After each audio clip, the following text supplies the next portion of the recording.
School trips are expensive, especially in private schools. And I know you're used to the public school costs. It's pointless for you to try and afford to go. No worries, I'll bring you a souvenir. My daughter's homeroom teacher is blunt, and his tone is belittling. It's not right to belittle or dismiss anyone, especially a teacher to a student. My name is Natalie. My brother and I lost our parents in a fatal car accident when we were young. I was 8 and my brother was 15. When they passed, the rest of the family was left to figure out what to do with us. Our parents didn't have a lot of family and no one was financially stable or secure enough to take us both in. We can't take them both in because we can barely raise one. We already have 2 kids ourselves. Double the kids? No way. So we realized that all we had in this life now was each other. I was only in 3rd grade. I clung to my brother hard. I was constantly crying. My brother was upset that he couldn't fix the things that I was going through. At 15, he's barely an adult and barely a kid. He could only do so much. One relative finally agreed to take me in. I'm sorry we can't have the both of you here with us, but we figured one of you could stay here and the other would have to stay in a foster home or a shelter. I understood the situation, but I thought separating us was only going to make things worse. Please look after her. I'll take the foster home. My brother insisted. He had no problem sacrificing that for me. Hey, I'll be fine. Just because I'll be in foster care, it doesn't mean that I won't be well taken care of. He was holding my hand tight and assured me that I deserve this, that he wants this for me. I felt the warmth in his hand, and before I knew it, I was crying and begging him to stay. The family that took me in must not have been too excited because it always felt like I was a stranger living in their home, like there was an unspoken divide between us. I felt alone. The shelter that my brother ended up residing in was far. The long distance was hard, but we kept in contact by talking to each other on the phone when we could. I know that I was living with my family, but to me, the only family that I had was my brother. But my brother wasn't there. So the feeling of loneliness started to grow. I've always been very empathetic and intuitive by nature. I love to pick up on what I feel and free my mind and be creative with my outlets. The more that feeling of isolation grew, the stronger my emotions became.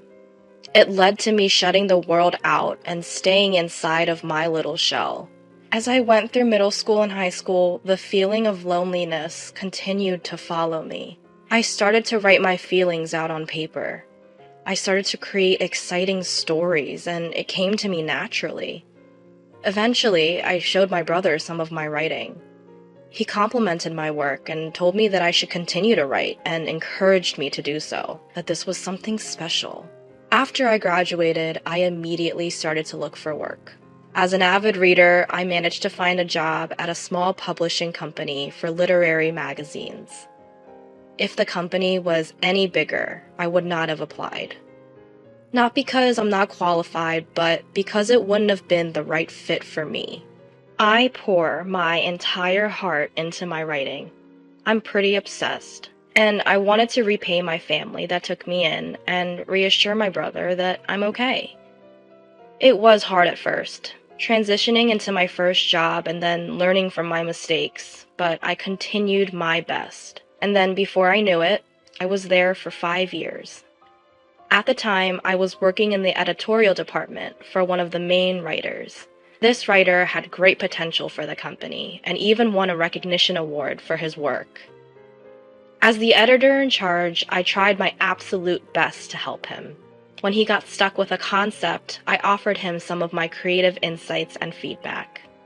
I have no idea what I'd do without that creative intellect of yours, Natalie. Receiving that approval and praise from your boss as an editor felt amazing. We were really close and formed a solid bond with our work relationship. And so then it led him to, Natalie, you are the perfect partner at my work. I know you are the most perfect partner in my life. Will you marry me? When he asked, I was completely taken off guard. It was so unexpected, especially since we aren't even openly dating or romantically involved. I mean, given the close working relationship, we do know a lot and enough about each other. So I decided, yes, I want to be with you forever. And the words felt natural. My brother was so happy for us. I hadn't seen him much since we lived apart, and he was coming to the wedding.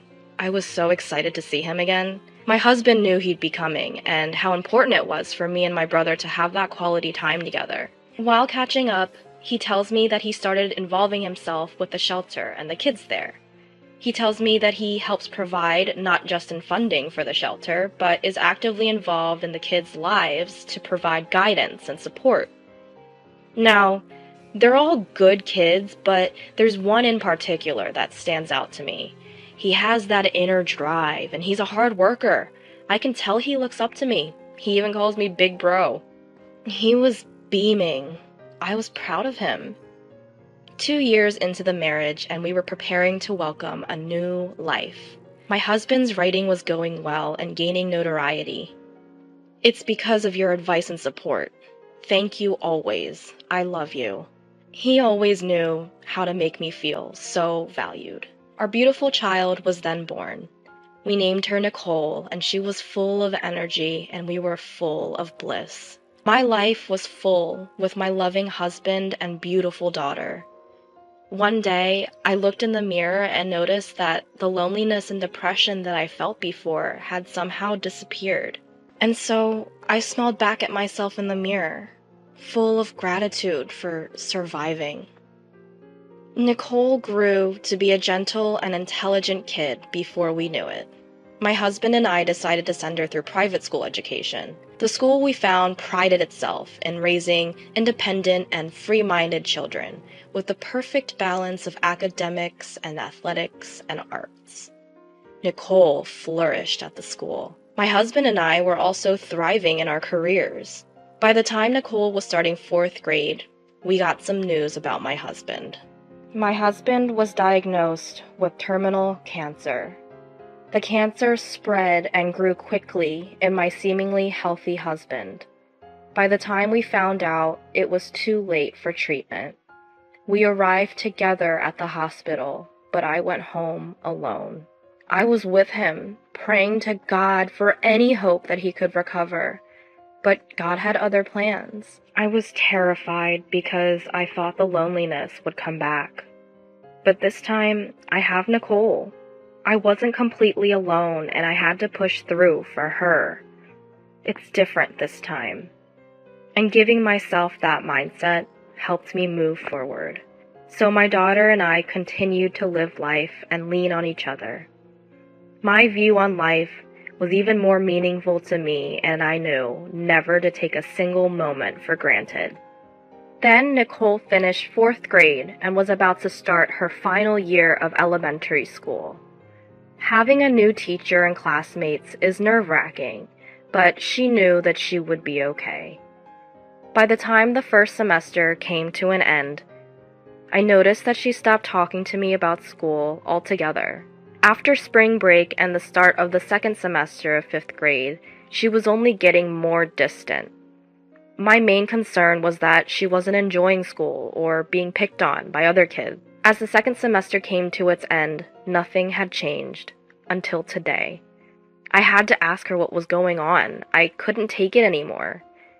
Hi, I'm Nicole. I'm in the 5th grade. Last year, I lost my dad, and my mom and I were really sad, but my uncle helped us get through it. I'm so glad that my mom was able to grieve and recover.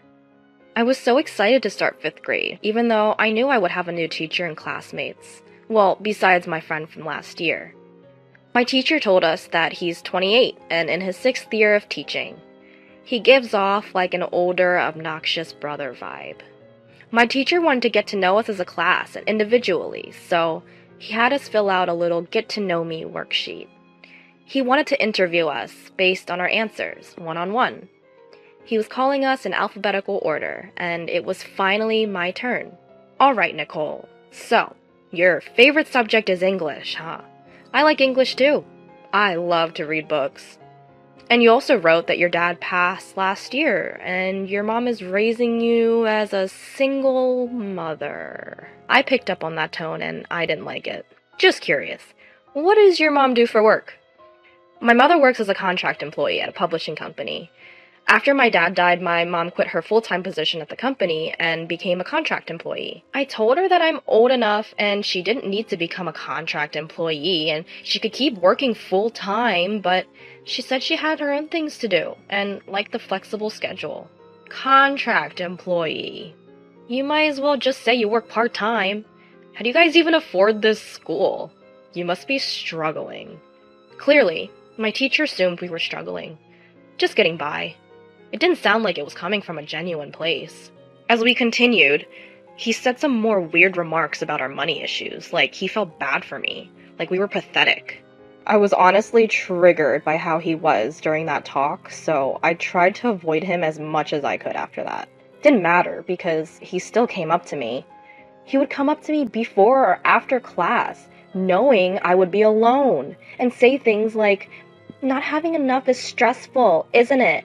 Is your mom still working part-time? Are you able to afford tuition for next semester?" I tried my best to ignore him and be the bigger person. I tried to argue back once, tell him I wasn't even poor, but he just continued anyway, so I am better off keeping to myself.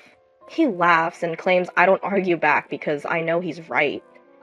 I was not gonna have my mom involved, so I just stopped talking to her about school altogether. I know Mom noticed and started to worry anyway. Over spring break, my teacher assigned us a book to read. He picked a book that he thought everyone would enjoy. The book was a popular novel by an author named Kiri. The main character had a poor and difficult childhood, but eventually overcame his struggles and became successful. My teacher was inspired by this story. After class, he noticed I was alone and he came up to me again. "So, that book starts off with that poor and painful childhood. I'm sure that might hit a few spots since you can relate.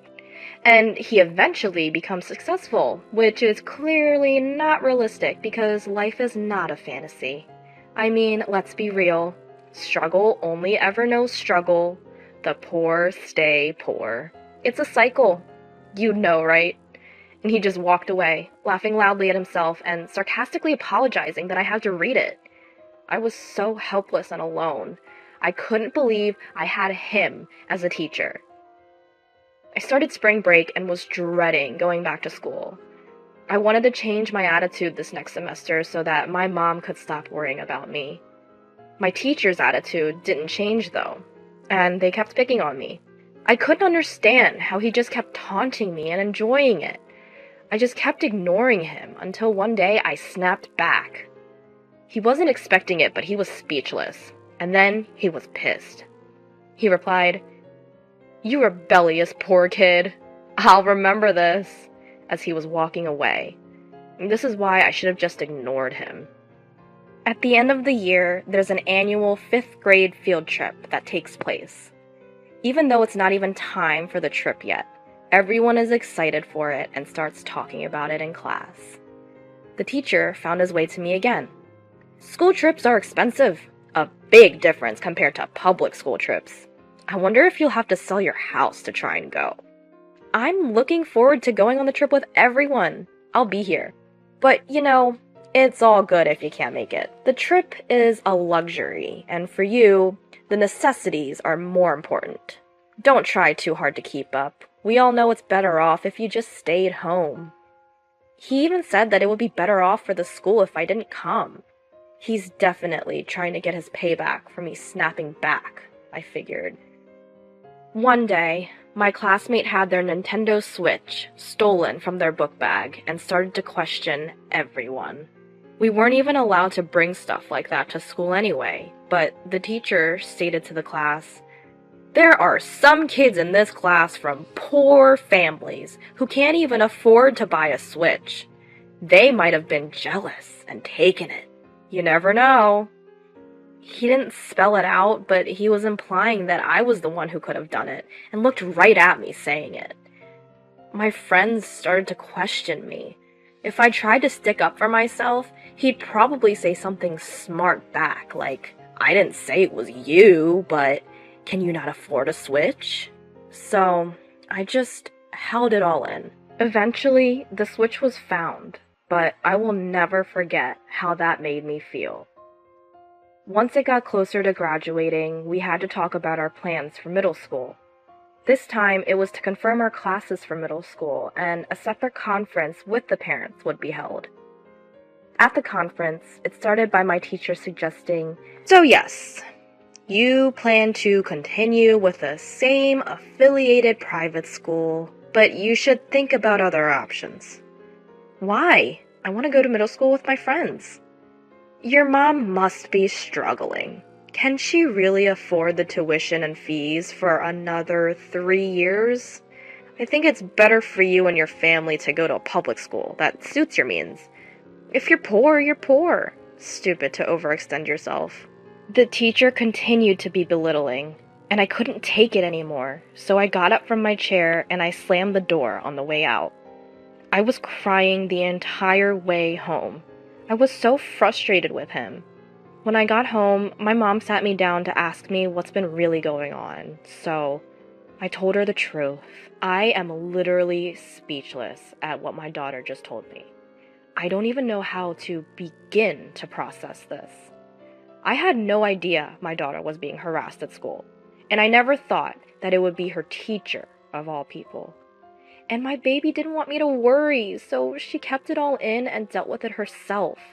I hugged my daughter and cried and apologized for her suffering. I had to go to the school and talk to the teacher, immediately. I decided to record our conversation on my phone, just in case. "This is unexpected and sudden. I'd assume you'd be working hard, just as I am." His response only proved my daughter's story more. I asked why he would even have the nerve to say all of the awful things he has said to Nicole. I had to tell her, because she wouldn't have learned otherwise. As a teacher, it's my job. But evidently, you don't realize it for yourself. Look, if you're financially unstable, you should just have her attend public school. I mean, otherwise, it's all for show. I am not financially unstable. We have never had to worry about money in our life. That's a front right there, if I ever heard one. Contract, part-time, whatever, you're struggling, that's for sure.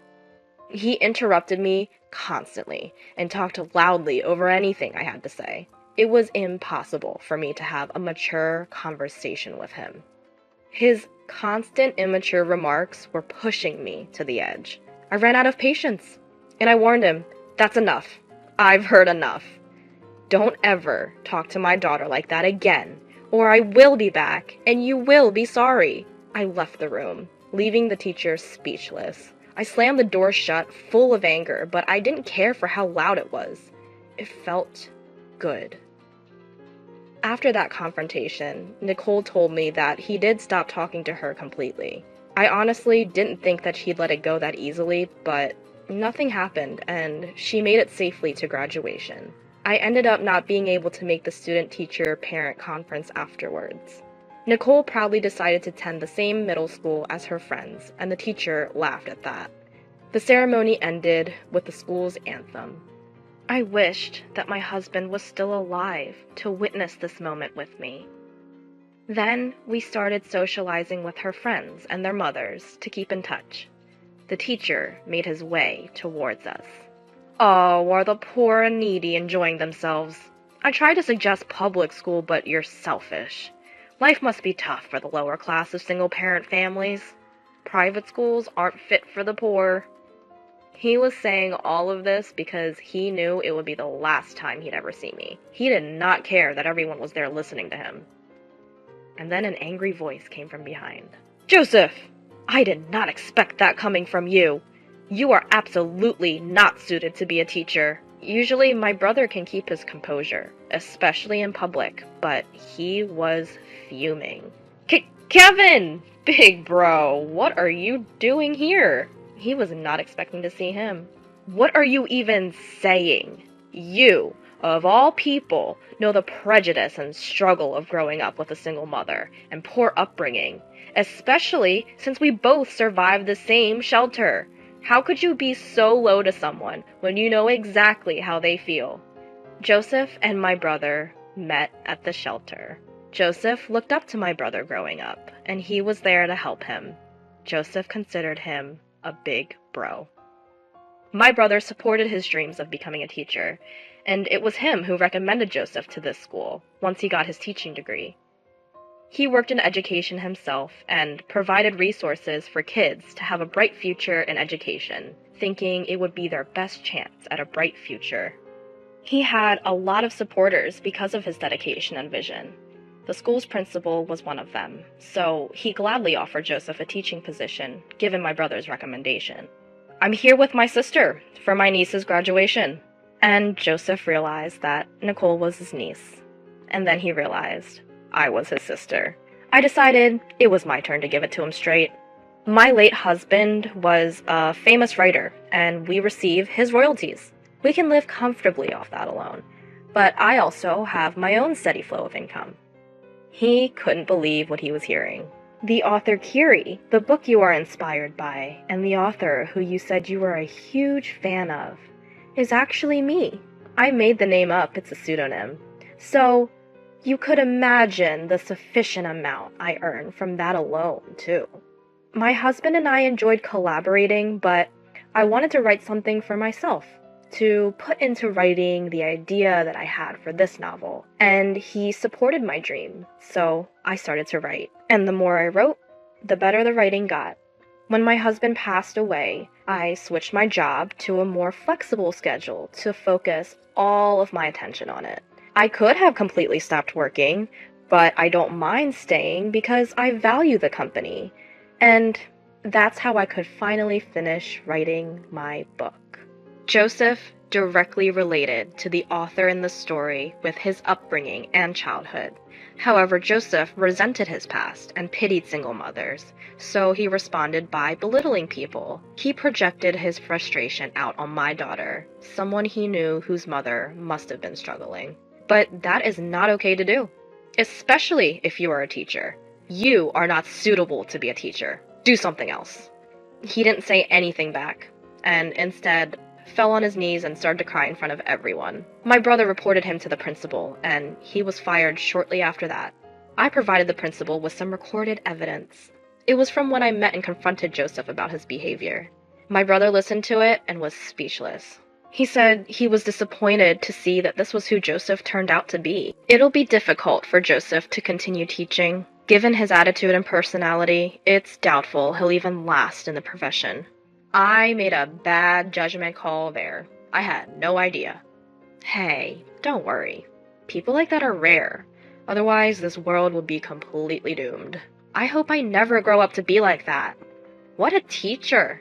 My brother laughed. And hey, you should start focusing on your happiness. I promise I'm happy, and you don't have to worry about me anymore. Start dating. What are you talking about? You could also start dating yourself and be even happier. As long as she's happy, I'm happy. But a new dad? My daughter, wise beyond her years. She is my happiness. What is it that makes us feel so alone? Is it just in our heads? Or is it because we close our hearts off and choose not to see the beautiful things right in front of us? I know the answer is only found by looking deep inside the heart.